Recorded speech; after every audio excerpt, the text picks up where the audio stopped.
باندې ثابت قدمه هغه انسان پاتې کیږي د فتنو نه هغه سړی بچ کیږي چې دغه ملګري چې وي نیک عمل او دیندار وي. ابو سعید الخدری رضی الله تعالی عنه یو حدیث راوړی چې د نیک ملګري څه فایده ده. د نیک ملګري سره ناستې ولاړې د وجې نه الله انسان ته ګناه معاف کوي او جنت ورکوي. دلیل واوره. رسول صلی الله علیه وسلم فرمایي کان فی بنی اسرائیل رجل قتل 99 انسانا. بنی اسرائیل کې یو سړی 9 مړي وکړل. بدمعش بد سړی خراب سړی 9 انسانان یې مړ کړل. ثم خرج يسأل فأتى راهبا فسأله فقال له هل من توبة. زړه کې ورته الله واچوله چې د توبې دپاره ترتیب برابر که ګناهونه ورته معاف کوم.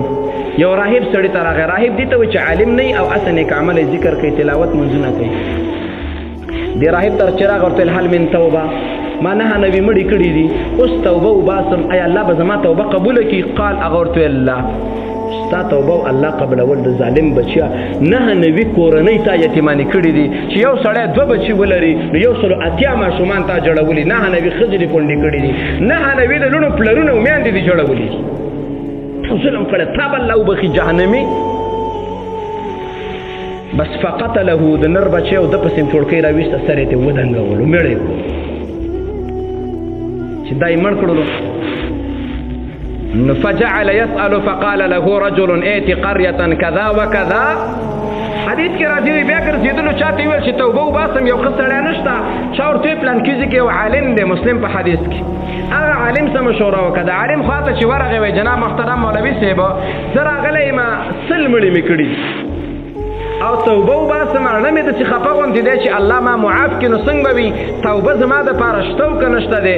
حدیث د مسلم کې دی. هغه ورته ویل ستا او د الله په منځ کې څوک دی چې ستا توبه به الله ته نه پرېږدي؟ خامخا ستا توبه قبلېږي، خو شرایط شرط دا دی چې ائتي قرية کذا وکذا، پلانکي کلي ته به لاړ شي او هغه کلي کې به ژوند تېرې. هلته به خلک نیک عمله دي، دینداره دي، ستا به اصلاح وشي نو ته به آینده کې مړې نه کړې او په تېرو مړو به پښیمانه شي. هغه خلکو خواته لاړ شي نو فادرکه الموت. دا روان شو د دغه نیک عمله او دیندار او صلحاو خلکو خواته چې زه هلته لاړ شم او د دې وسیم نو چې مړی کوم خلک به راته مه کوه لکه که نه هغه به تلاوت کوي، زه به هم تلاوت کوم، هغه به مدرسه کې، زه به هم یم، هغه به جومات کې، زه به هم یم، نو زما لاسرسی به مړي ته نه کېږي. ښه فکر یې کړی و. ایسته په دې لاره کې مړ شو. کله سفر شروع کړلو مزل شروع مثال په طور دي ځنه ننګرهار ته روان دی. سپین زیړي بابا سره وفات شو. سپین جومات خوا و شا کې نو فنع بصدره نحوها. کله چې دنه دا سا خاتله نو په دې وخت کې په دې سینه باندې داسې د نیکانو کلي طرف ته وکشېدلو. الله چې په چا رحم وکړي هغه به یې دسي. نو بس چې وفات شو نو فاختصمت فيه ملائکة الرحمة و ملائکة العذاب. جهنم ملائکې راغلې موږ یې جهنم ته به یو څو مړي کړي 100 او د جنت ملائکې راغلې وایي موږ یې جنت ته به یو ځکه ټیک ده 100 مړي کړي دي. توبه هغه شی ده چې مړي معاف کوي. دا یو داسې صابون دی چې دا درون خیرې درې کوي. موږ یې جنت ته به یو ملائکو خپل منځ کې مخاصمه راغله او جنگ راغلو. جنگ سکانو والا نه خبرې یو موږ جنت ته به وایي موږ جهنم ته به وایي. د مړي کړي هغه د توبې له روان دی. الله رب العالمین نورې ملایکې دې ورته رالیږلي دي د دې دپاره چې د دې 2 ملایکو په منځ کې فیصله وکړي. نو فاوحى الله الى هذه ان تباعدي. نورې ملایکې راغلې څه شي مو جنګ دی وایي دې سړي 100 مړي کړي موږ جهنم ته به ملائکه جنت ته تاسو څه وایي؟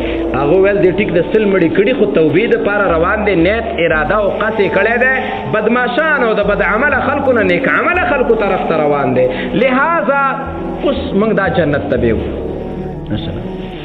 د دې ملایکو په اړه کې الله دا واچله چې دا ځمکه ناف کوي. که دوی جنت ته نږدې وي، جنت نیک عمله کړي خلکو ته، نو دا به جنت ته ځي. او که دا د بدماشانو کلی پکې لنډ وي او دا بل لرې وي نو دا به کوم ځای ته ځي؟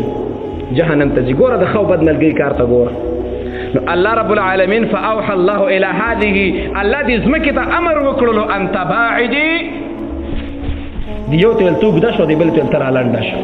دا د نیک عمل خلکو چې د دوی دا ځمکه الله را کش کړله او دا بل طرف ځمکه الله کش کړله اوږدې کړله.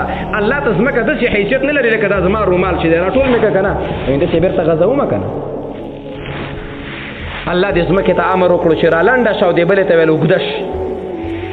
بیا الله فرمایل قیسو ما بینهما شابه دا ناف کې د ازمکه کوم کلی ته دا نږدې دی فوجد الى هذه اقرب بشبر فغفر له کله چې دیو ناف وکړلو نو یو شبر یو لاس یا یو غز یا یو ذراع کله د نیک عملو نږدې او کله د بد عملو لري الله رب العالمین ملائکه د جنت ته امر وکړو چې دا جنت ته بوزي ګوره اوس خبره دا وه چې په دین باندې ثابت قدمه هغه انسان پاتې کېږي د فتنو نه هغه سړی بچ کېږي چې د هغه ملګري څه وي نیک عمل او دینداره وي دا سړی له د دې ملګرو سره دوستي نه ده قایم شوې ټلیفون نمره تې لا نه ده اخیستې خو اراده یې کړې چې دې ملګرو سره څه کومه انډیوالي کومه ملګرتیا کومه دوستي کومه بدماشان چرسیان رشوتیان اجرتي قاتلان د کافرو ملګري مبتدعين مشرکان بس طلاق نه کوم د دې سره تعلق الله رب العالمین نفسي دیو نیک عمل د ملګرتیا د نیت وجه نه جنت ته بوله لا چې د نیک عمل سړي سره کینې او فاصله به کوم ځای ته ځي جنت الفردوس ته